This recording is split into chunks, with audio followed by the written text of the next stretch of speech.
when it's wonderful, as y'all know, when it works, you go into a scene, you have 16 different ways to tell the truth. When you're stuck, sometimes you're just trying to protect from telling a lie.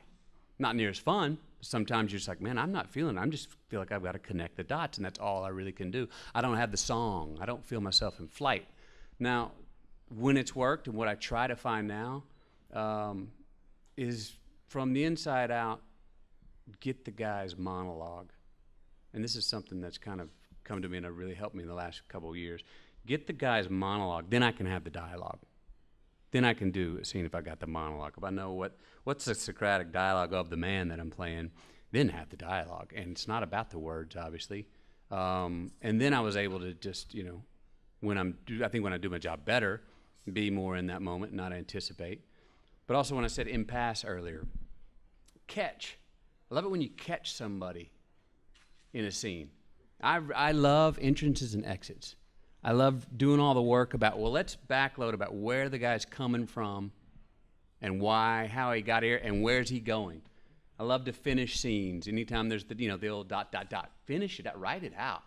Expound, just finish, right? And I write a lot on scripts, write way more than I ever actually say, but I have it. It loosens me up on the entrance and the exit. And I like it when I'm seeing actors, and I think I like my work best when I'm feeling like I'm being caught. Coming in and caught going out. And maybe if it's in the entire picture, if you feel like that 2 hours that you watched was not just a finite piece of the story.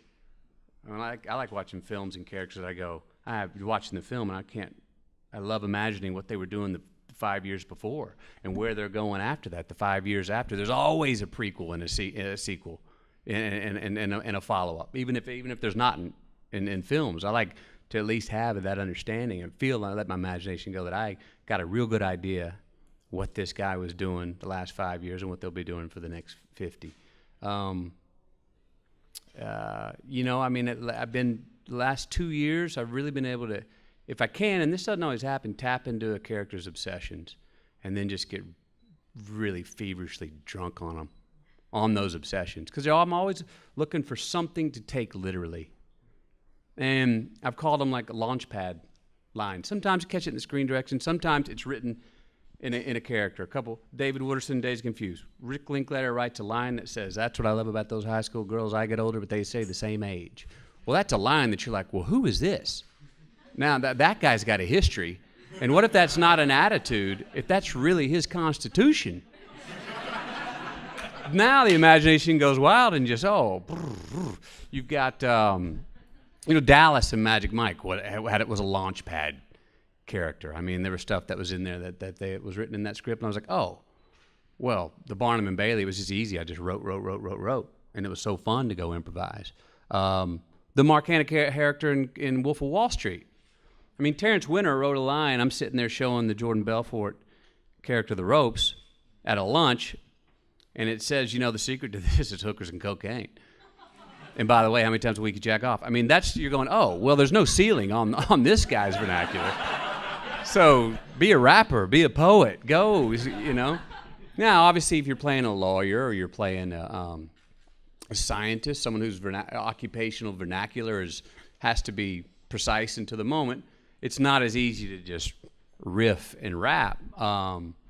But I always try to find something that the character says that I think, what if they take that literally? And when you read something that you go, that's a real personal politic of that character, it blankets an entire performance. And it also gives me something to fly with that I can always have in my pocket if I get in trouble in a scene. I can go, I know that this man is about this. I know he needs this. Throughout, before this story ever started and after this story goes away, I know he needs this. So if I follow that, at least I know I can't go wrong.